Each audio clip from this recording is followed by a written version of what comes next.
Mais il avait découpé où? Dans sa cuisine. Qu'est-ce que tu as vu de plus fou dans ton métier, pour commencer un peu dans le dur? Est-ce que tu as déjà Voilà, vu J'en ai vu des tas. une Des histoire tas. incroyable? J'ai rencontré un jour une dame qui a tué son mari. Elle est venue aux aveux en nous disant « J'ai tué mon mari ». Elle l'avait découpé en morceaux. Elle l'avait mis dans des sacs fraîcheur, tu vois, des sacs de congélation. Elle l'a mis au congélateur. Mais c'est pas possible, Et ça. tous les soirs, entre 20h, c'est là les enfants étaient au lit. C'est quand même leur père aussi, hein. Bon, les enfants étaient au lit. Et 22h, les voisins auraient pu s'inquiéter d'une odeur particulière dans l'environnement, dans le voisinage. Elle faisait brûler son mari dans son insert. Attends, elle mettait un petit peu chaque soir? Ouais. Mais il avait découpé où? Dans sa cuisine. Avec une hache. Attends, mais c'est pas possible. On dirait une série Netflix. Oui, on pourrait en faire... On dirait Barbac de... Mais il y a des tas d'épisodes comme ça dont on pourrait faire des vrais trucs télévisés qui plairaient aux gens. Hein. Oui, parce qu'en fait, quand tu vois un Jeffrey Dahmer, etc., en fait, il y en a partout. Oui, En fait, il y en a plein. Après, ils ont pas tué 17 personnes ou 20 Non. personnes, mais Bon, là, cette femme, elle tué que son mari? Uniquement. Pour une raison particulière? Oui, il l'emmerdait. Et elle avait un amant.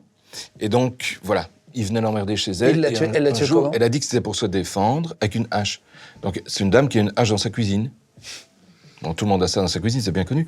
Et elle a massacré son mari à coups de hache, il y avait du sang partout, elle a tout nettoyé avant que les enfants n'arrivent, et elle a débité en morceaux avant que les enfants ne reviennent de Et l'école. dans des sacs congélation? Oui, au congélateur du garage. Mais incroyable. Et attends, et donc du coup, comment tu t'en rends compte de ça? T'arrives, il reste des morceaux pas brûlés? Non, tout avait brûlé, et c'est même pire que ça. Donc, la dame passe aux aveux parce qu'on se rend compte que la voiture du mari qui est garée devant chez elle n'a pas bougé. On se rend compte que sa carte de crédit n'a jamais bougé. On se rend compte aussi que son téléphone ne donne plus nulle part. Tu sais, la police fait des recherches, quoi. En clair, il n'utilise plus rien, donc il y a beaucoup de chances qu'il soit disparu, donc mort. Ouais. C'est l'idée. Et la dame dit, ok, ça va, j'avoue, je l'ai tué. Et l'histoire est tellement incroyable que les psychiatres qui l'ont examinée en première intention ont dit qu'elle fabulait. Oh là là. Et donc le juge me dit, écoute, affaire classée, elle fabule. Je dis oui, mais Elle ment, quoi. Le mari n'est quand même pas là. Alors, je veux bien qu'elle fabule, mais il a quand même disparu. Et alors, le juge a eu une idée intelligente. Elle m'a dit, écoute, on va faire une reconstitution.